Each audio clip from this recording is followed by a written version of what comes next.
Welcome to Dr. Charles Speaks, a podcast for now. You've joined us for a special series of transformational talks, selected exclusively from Dr. Charles's corporate success calls. The 15-minute calls are designed to encourage leaders, activate your thought life, and prepare you for the challenges ahead. Dr. Charles joins every call with a blend of his personal experiences, his expertise as a John Maxwell certified mentor and coach, and of course, his more than 30 years of exceptional experience in both corporate America and ministry. Get motivated with Dr. Charles Speaks, a transformational talk from the Red Line on today's podcast, inspiring excellence and generating results. Good day, my friends, and let's make it a great day today. This is the Red Line, and I want to thank you for joining this corporate success call. This 15 minutes will make the difference. I'm sure it will. It certainly is designed to start your week off on a positive note and to certainly inspire you to continue to challenge yourself in your personal leadership growth. Today, I want to talk about having a vision with foresight. You know, when we talk about leadership, transformational leaders, they have a vision of what they want to achieve and the ability to clearly communicate this vision so that everyone in the organization understands what is needed to achieve the vision and that the vision is clear. And does it need to be refined from time to time? And so I want to kind of take it from the business perspective over to making it personal for you and for me, for that matter. As we start a brand new year, we have an opportunity to kind of take stock of what we've learned from the past, what we can do better. And certainly with a bright future ahead of us, we must begin to bring in some building blocks to make us that much more effective. The question today stands, do you have a vision for yourself? And what is it that you are trying to accomplish? The second question would be, what is the level of buy-in as it relates to those that you lead, as it relates to those that you serve, as it relates to those that have an interest in you? And so I want to be able to talk about this in terms of having a vision with foresight. You know, a vision is a clear picture of what you must see being done. You've got to be able to see it. If you can perceive it, you certainly can achieve it, but you must be able to see it. And that's what a vision is all about. Theodore Hesburgh said, the very essence of leadership is that you have a vision.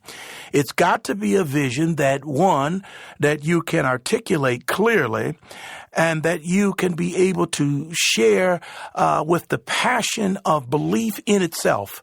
Because if you don't believe in a thing, it's not going to work for you. But when you receive it first and you believe it, then you have the possibility of being able to get people to go along and buy into that which you are sharing with them with your vision. So the question stands, are you striving to simply survive another year? Are you dreaming about success? Or are you really out to make a truly significant difference going forward? I know a lot of people at the beginning of the year, they make resolutions, they make promises, and by the time we get down to January 31st, they forget all about them. Someone said that we must do something habitually for at least 21 consecutive days, and then it becomes a habit. I found that to be true when I decided to put more emphasis on exercising and working out and making it a point that I made that part of my everyday or every week schedule. And at first, it was very easy to make excuses and come up with reasons why I couldn't go to work out and get my exercise in. But then when I took another approach with it and decided that let's make it an appointment, something about an appointment that it made me stick to the regimen of going and working out. And in that process, I began to build building blocks because after 21 days or after 3 or 4 weeks in doing this, it became a natural habit. And it's something about the body. The body cries out for that appetite. In this particular case, the appetite was to get your body up and running and exercising, whereas we have other appetites to eat food that maybe we shouldn't eat.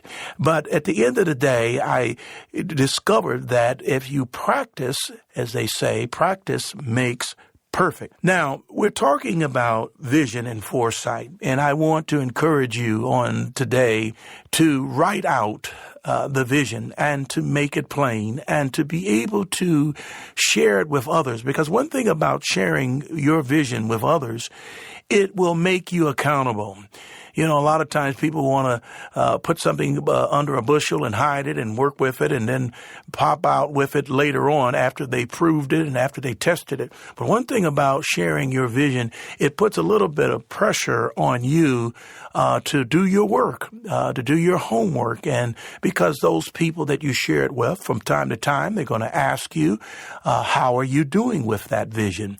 And you want to be able to give them an update as to how you're coming along. So it does put the accountability measure on you to go out and to do what you say you're going to do. And the other thing that keeps you focused on it is to have it visible where you can see it, whether you wrote it on a card, whether you have it on your iPhone, whether you taped it up on the refrigerator. You have it where it is a constant reminder of that which you are set out to achieve. And then to have those checkpoints along the way to really do some soul searching in terms of where you're at, what you could be doing, and what are some of the things that you need to do some additional research on, or to get yourself in front of some people that may be able to lend some support by giving you some good advice. So Helen Keller, she once said this. She said, "What would be worse than being born blind?" And her reply was to have sight without vision.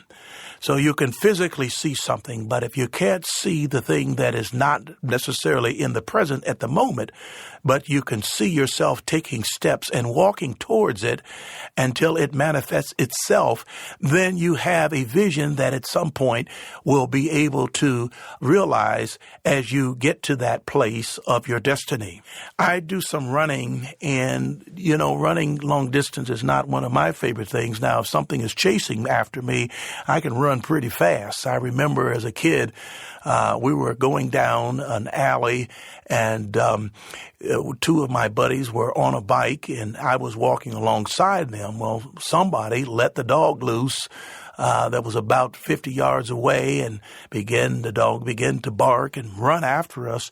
And my two friends, of course, they're paddling their bike as fast as they can, and I'm running. And I was running and keeping up with them. It was only when I looked down, I realized that I was running, and I started getting tired. But that particular day, we outran the dog that was after us. But the thing about that is that the vision is to get away. And my vision was to get away from that dog because I didn't know if he was going to bite us or not. And so when you think in terms of what you see is what you can be. And when you have something tangible that you can keep your focus on, it becomes that much more easier to obtain it. So when I run now, I look at an object that I want to get to, and it's not very long in terms of distance. I make it short enough where I can realistically get there. And in my mind, I feel like if I could only get to that spot, then I can make a decision to continue on. And so I look at different landmarks to get to where I'm going to ultimately run a 3-mile run. And because when I look at the 3-mile run and from the beginning of it, it doesn't sound very inviting. It doesn't sound like it's something that I really want to do, but it's good for me. And I feel at the end of the run, I'm so much better. But to break it down into chunks, that has made a difference. And at the end of the day, and the end of the run, I feel that I have made some type of accomplishment. I feel better. My mind is clear. The stress is off of me, and I feel like I've done a healthy thing. So what am I saying? I'm saying that in a vision in itself, that you see it continuously, and you're making moves towards it, though you may not be able to get it all in one swoop, you'll be able to make different steps along the way to get you to where you're trying to go. So people realize this. People do not follow a dream in itself, But what they do is they follow the leader who has that dream and the ability to communicate it effectively. So there's two things here I want you to get out of this, is that when you have that tangible vision of what it is that you are inspiring or aspiring to do, and you're working your way through that to get there, and you have the people around you that you're able to articulate that vision, then it makes a difference. Because when you think about effective leaders, they have a vision. They must have a vision because they have so many followers and so many departments that they're reporting to them and looking to them. And so with that vision becomes the energy. And that is a key word, energy. And another key word is passion. And when you have the energy and when you have the passion to get behind something, it's contagious. It rubs off on people. People feel like, look, if you believe in the thing, then it must be something to it. And they're more at ease to joining in, to perhaps lending some advice, or even actually physically participating in what it is that you're trying to do. So the vision becomes the energy behind every effort and the force that pushes through all problems, because in every vision that you are aspiring to reach, there are going to be some adjustments along the way. There'll be some problems that you may encounter. Well, not may encounter. I'm sure you will. Anybody that's ever tried to do anything realize that there were things along the way that perhaps tripped them up momentarily, but keeping their eye on the prize kept them going. And so something else you need in terms of obtaining the vision, I said you got to have the energy, you got to have the passion, but you got to have the drive. And the drive is even when you don't feel like going out and doing the things that you must do, you give yourself an opportunity to do something.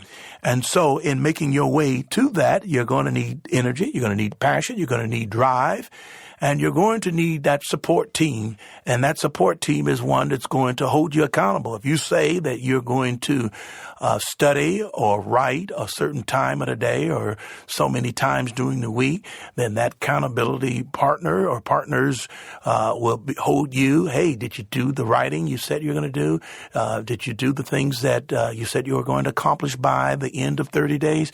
And that keeps you moving in that direction. And so those are the checkpoints that you would need to continue to realize the vision. You know, with vision, the leader is on a mission. And so that's the other word that you got to be. Not only have the drive, but you're on a mission. Nothing is going to turn you back. No matter what comes your way, you have made up in your mind that you are going to get to the finish line. And, you know, I think back, I used to watch my daughter run track, and they would have all of the different events, whether it be the 100 meter, the 200 meter, the 400 meter, and those folks that would run 2-3 miles, I would just say, man, I don't know how they're doing it, but something about it, two things had come out. One, you saw the drive of them continuously running and keeping the pace and to get to the finish line. And then two, even those that did not finish first, they never gave up. So great leaders, they possess these two things. Number one, they know where they're going. And number two, they're able to persuade others to follow along with them. You know, I'll leave you with this. A person with vision talks but does much. And a person with a vision finds strength from their inner conviction.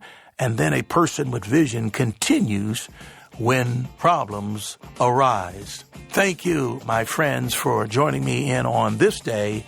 You have been listening to Dr. Charles on the Red Line, the Corporate Success Call. Now, let's go back to work and make a great week out of it. God bless. Talk to you soon. Thank you for listening to Dr. Charles Speaks. Visit drcharlesred.com for booking info for your ministry, business, or leadership team.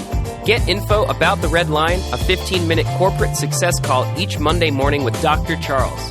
Follow Dr. Charles on all social media at Dr. Charles Red. Subscribe to the podcast here for every episode of Dr. Charles Speaks. Thanks for joining us. Like Dr. Charles always says, no matter what, never, never, never give up. Until next time.